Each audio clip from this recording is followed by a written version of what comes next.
Samantala, hindi maganda ang naging optics ayon sa isang political analyst matapos hindi ang Senate President ang nagsilbing presiding officer sa impeachment trial ni Vice President Sara Duterte.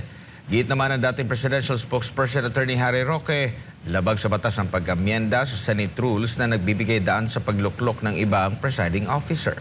Narito balita ni Daniela Paulite. Nagmukhang mahina umano ang posisyon ni Senate President Sherwin Gatchalian matapos si Senator Cheese Escudero ang magsilbing presiding officer sa impeachment trial. Ito ang pananaw ng political analyst na si Professor Eric De Torres sa unang araw ng paglilitis. Anya, hindi maganda ang naging optics para sa Senate President dahil ito ay maaaring magbigay ng hindi magandang impresyon sa kanyang kakayahang mamuno at kawalan ng tiwala sa kanya ng Senate majority. Mapapansing magkatabi ang upuan ni Gatchalian at Escudero habang isinasagawa ang paglilitis. Kung titignan ho natin from a political standpoint at optics po, we would rather na nasa gitna na lamang po at hindi na ho sila nagtabi kasi hindi naman ho siya maka-butt in o hindi ho siya masyadong nagsasalita. Di sana, isang upuan na lamang ho yung nilagay doon kasi nagmumukha pong weak yung kanyang posisyon bilang Senate President po. Ayon naman kay dating presidential spokesperson Attorney Harry Roque, isang insulto sa posisyon ng Senate President ang nangyari. Dagdag pa niya, posibleng ang pagluklok kay Escudero bilang presiding officer ang kapalit sa paglipat nito sa mayorya. Ininsulto nila yung posisyon ng Senate President dahil parang inaamin nila na inutil yung Senate President dito sa impeachment na ito. So sa akin, parang hindi nila binigyan ng kahalagahan yung posisyon at yung institusyon. Kasi talaga namang naging parang miron itong si Senate President Gatchalian. Giit pa ni Roque, ang impeachment ay hindi lamang usaping pampulitika, kundi may aspetong legal din.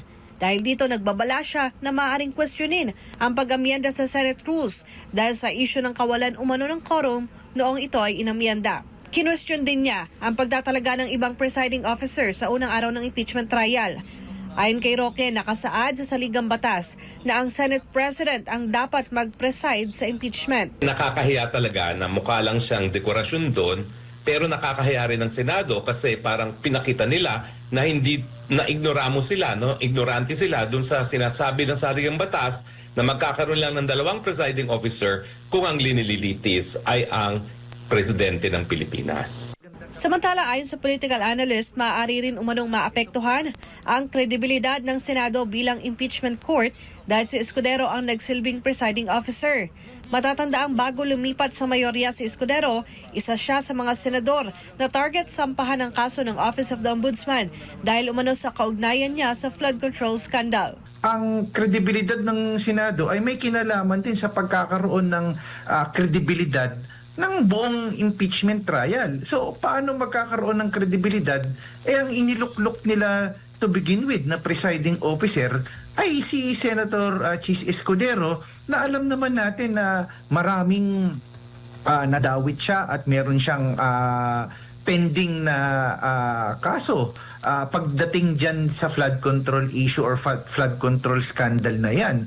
Naluklok si Escudero bilang presiding officer sa botong 12-8 sa kabila ng pagkwestiyon ng ilang miyembro ng minorya sa pag-amyenda sa Senate rules para sa impeachment trial.